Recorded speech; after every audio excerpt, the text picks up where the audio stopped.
Oh Doudou, il est pas terminé ce bateau, qu'est-ce qu'il reste à faire encore? T'as fait une liste?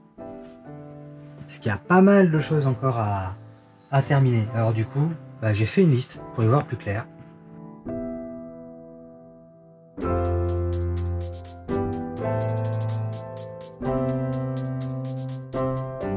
Changer la chaîne de l'encre corrodée, vernir une latte de plafond, remettre les lattes sous les étagères et les repeindre, revisser les bacs étagères de la cabine avant, refaire les contours hublots de la cabine avant, changer les pommelles de toutes les portes de placard, terminer la pose des plexis bâbord et tribord, refaire l'isolation de chaque hublot, remettre ensuite les caches hublots, checker les fuites au niveau de la cabine arrière, repeindre la planche qui va masquer le central électronique, terminer l'évier en perçant pour mettre un robinet, terminer l'évier de la salle de bain, installer une cuve à eau noire, c'est obligatoire, installer une douchette dans la salle de bain, installer une pompe de cale, aussi obligatoire, terminer les contours des hublots de la cabine arrière, vérifier que les panneaux sont bien vissés, quitte à démonter pour refaire l'installation, repeindre le plafond du carré, vernir la descente, checker le moteur, checker l'annexe, installer les spots lumière et les réglettes LED, refaire tout le contour de la bulle et checker pour des fuites éventuelles, terminer la peinture dans la salle de bain, checker le moteur de l'annexe, terminer l'installation de la mezzanine, acheter les cartes de navigation pour le traceur, checker l'évacuation de la salle de bain, terminer d'installer la gazinière et le gaz, terminer d'installer le radar, et même en acheter un neuf.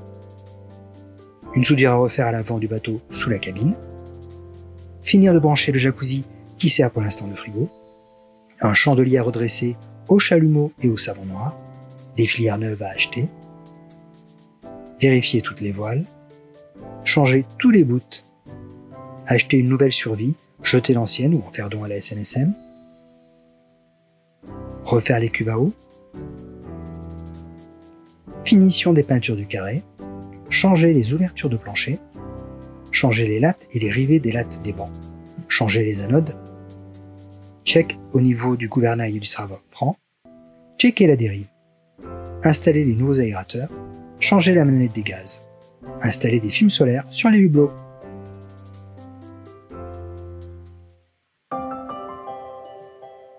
Bon, c'est beaucoup de travail, mais n'oublions pas qu'un bateau, c'est avant tout un moteur et des voiles. C'est ce qui sert essentiellement pour faire avancer le bateau. Tout le reste, c'est de la finition, c'est de l'esthétique.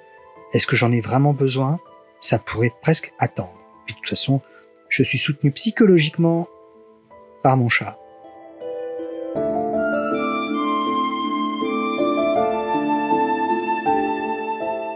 Mais bon, là pour l'instant, donc j'attends.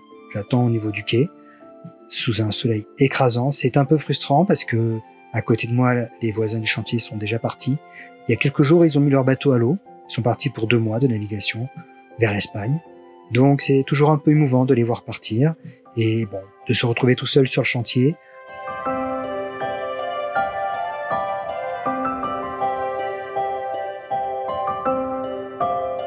Bon, on se dit, est-ce que ça va être mon tour? Est-ce que je vais pouvoir mettre le bateau à l'eau?